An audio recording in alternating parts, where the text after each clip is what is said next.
Hello everyone, and today I'm going to talk to you about the new 2019 Honda CBR650R. When I heard that this bike was announced by Honda, I was desperate to have a go on it, because for those of you who follow my videos will know I used to have an old 2015 model CBR650, and I did about 18,000 miles on that, had that for nearly 3 years. And it was my first big bike, and I had an absolute hoot on it, and I loved it, and I still miss it. So this bike, they've moved things on a little bit from the old one. They've kind of given it the family DNA treatment, so it kind of looks like a mini Fireblade now. Still in essence the same 650 engine, but they've raised the rev range a little bit, so it now revs up to just over 12,000 and hit the red line. They've upped the power, so it now chucks out about 93 horsepower, about 6-7 horsepower more than it was, a little bit more torque, and they say they've shaved about 6 kilos off the weight, so around about the 200 kilo mark, just over. It's got Showa upside down forks now. It's got Nissan radial calipers on this. It's now got traction control, or Honda torque selective control, what they call it. But pretty rudimentary. It's either on or off. There's no different levels of traction control. You know, in conditions where the road's dry and everything like this with 90 odd horsepower, do you really need traction control? I don't know. ABS is standard now on all bikes. It's also got a slipper clutch on it, which makes the clutch ridiculously light. I mean, you barely can feel that you're pulling it in at all. If you're going to be doing some commuting on this and some town work, that's going to be a real bonus.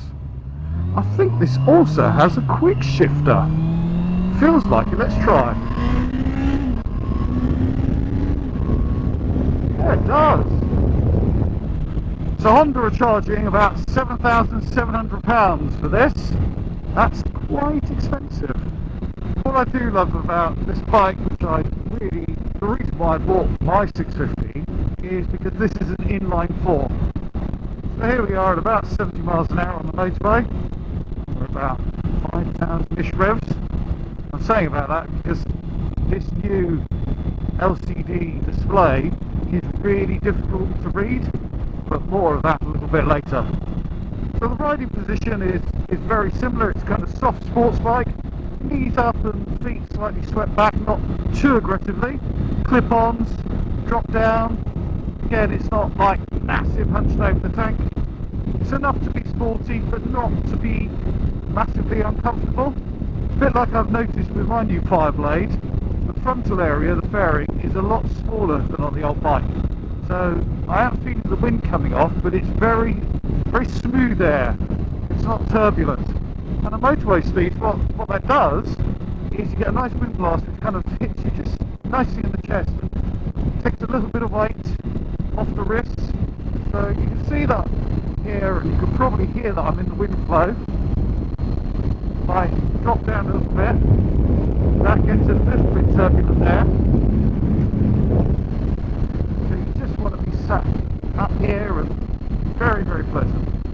The other thing that Mr. Honda can do is that they can sell you a restrictor kit to make this bike A2 compliant.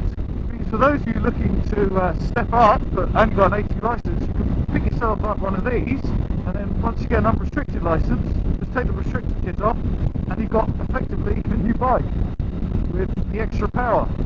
That's good, clever thinking, Honda. So motorway speed, this engine is really nice and smooth, no real vibes to talk about. Right, I think that's more than enough motorway. Find some roads to have a play on. The throttle response is pretty nice. No low down snatchiness that I can see. Here we are, 4th gear. Open, and it picks up nicely, and even in a slightly lower gear. Yeah, it's pretty smooth actually. So these Nissan radial calipers should give it a much nicer braking feel than the previous bike. My previous bike I opted to put some different pads in just to have a bit more of an aggressive feel. These again I think are quite beginner friendly. There's a nice gentle initial bite, very progressive. Right, let's see what she's got overtaking. Put down here.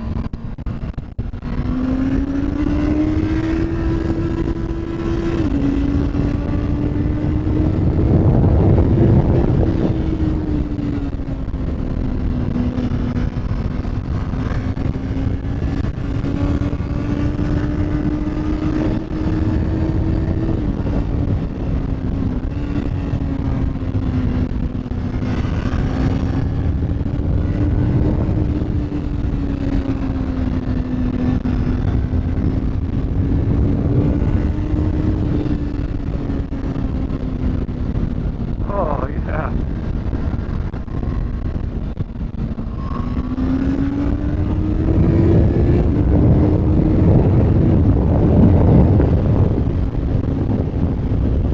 Yeah, the power is so linear.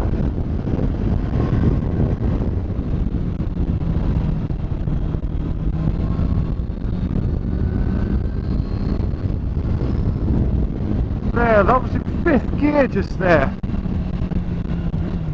I didn't change down, and that torque is lovely, so predictable.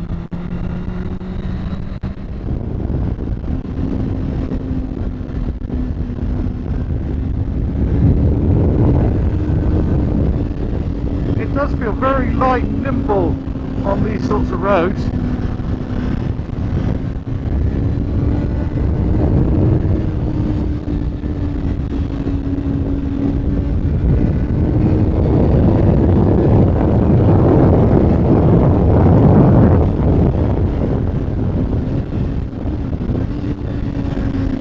Yeah, that slipper clutch, very nice.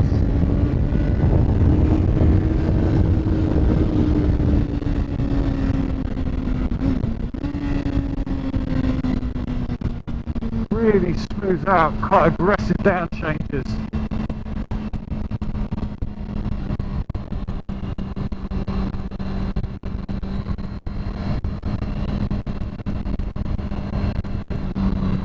And once again, Honda, they've done a fantastic job of making this sound superb with the sound it can.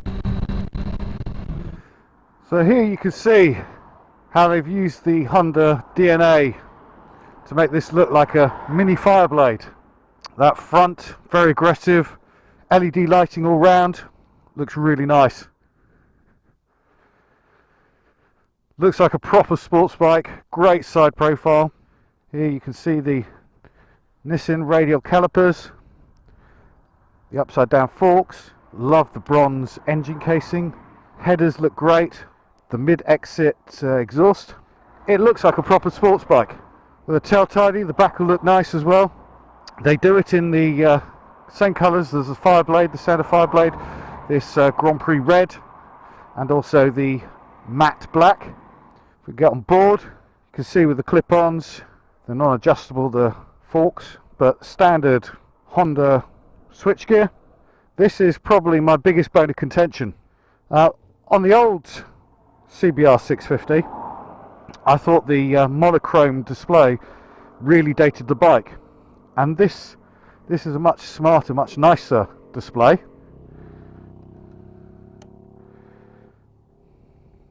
Switch it on, and it's this kind of black with white. Doesn't look too bad there, but I find that a lot of these things are way too small to see. You can see the gear indicator fine, and you can see the speed fine, two main things, but really difficult to see the other stuff. If I turn the bike round, actually, I'll be able to demonstrate this out of the sun without any real reflections or light. You can see, hopefully, that it's really dull. It's really dark. I've had a look in the instruction manual. I can't see any way that you can raise the brightness of the screen, and that would really drive me up the wall. But enough of that. Let's go and have a bit of a ride. So in bright sunlight, you can see that quite nicely. So the power and the torque is beautifully smooth and linear.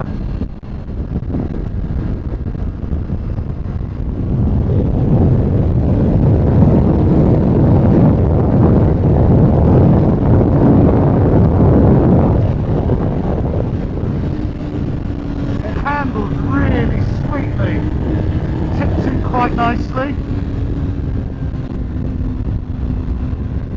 very flickable. The suspension, while on the soft side, is certainly an improvement on the last bike. You can certainly press a lot harder on this suspension without it feeling like it's getting really out of shape than you used to be able to. I don't know how Honda do it, but yet again they've got this bike to sound fantastic.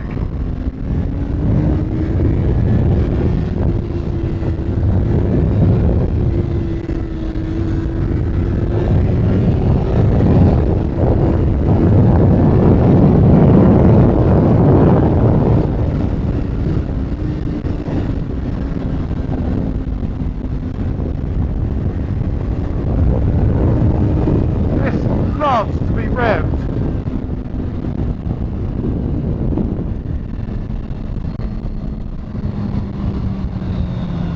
Try the brakes here.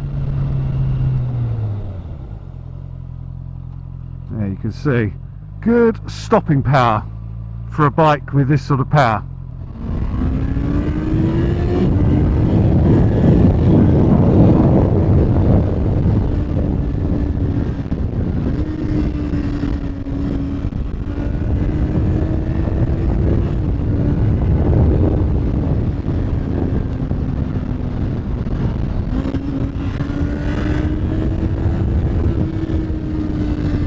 Bike just begs to be revved.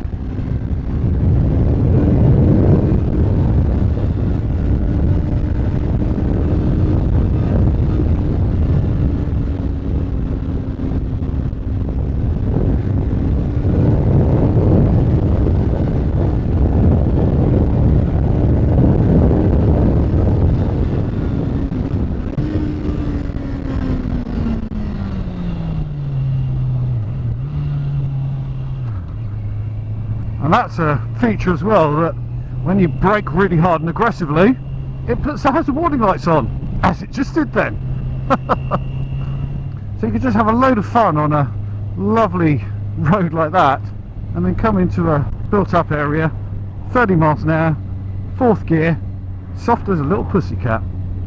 This bike's a very, very pleasant place to be. It's very easy to ride slowly and confidently. The balance is nice, engine is really tractable. She'll even sit at 30 miles an hour in 6th gear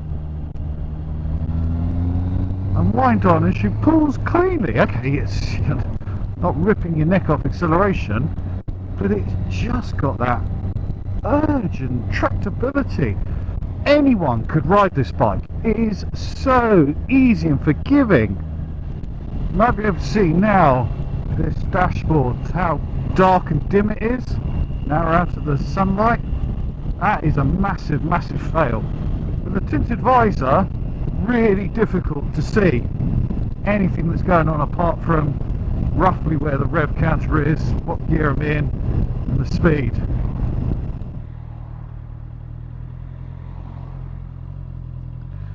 Slow speed control is really, really easy.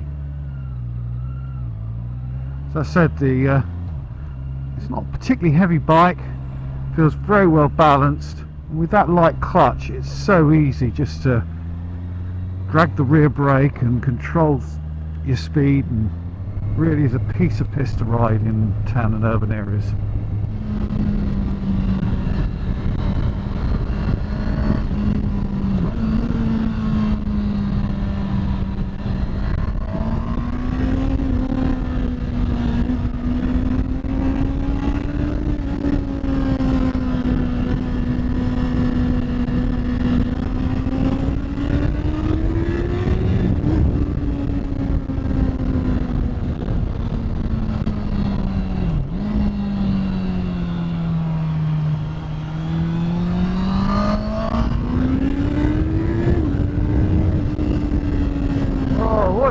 so rewarding about this bike is that you can just thrash it to within an inch of its life, and it just encourages you to do it.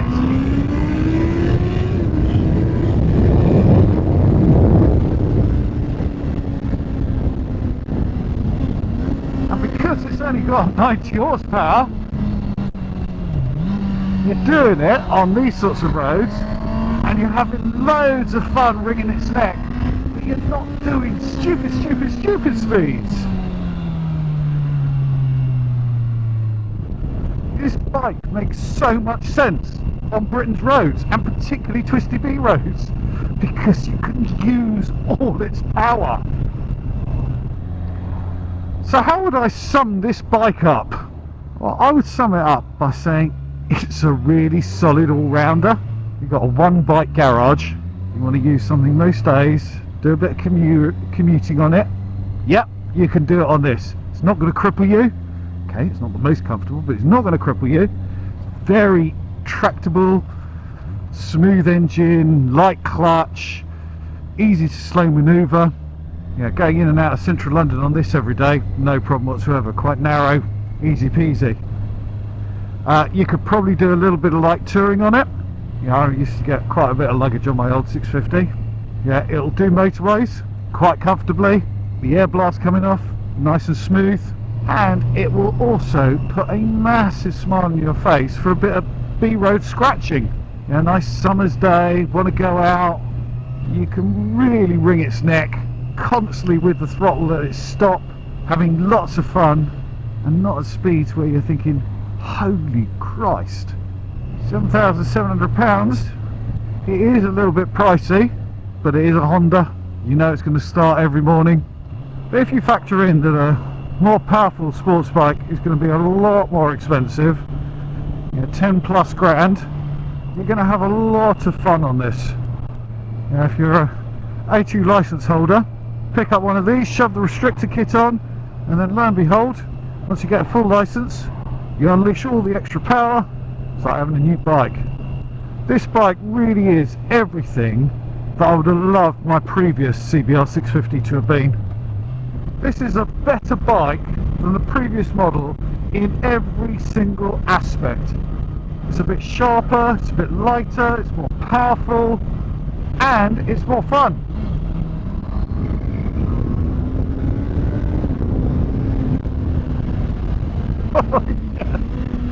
I tell you, if you're in the market for this sort of capacity bike, do not discount this. Go and have a go. Everyday riding, you're going to be hard pushed to put more of a smile on your face.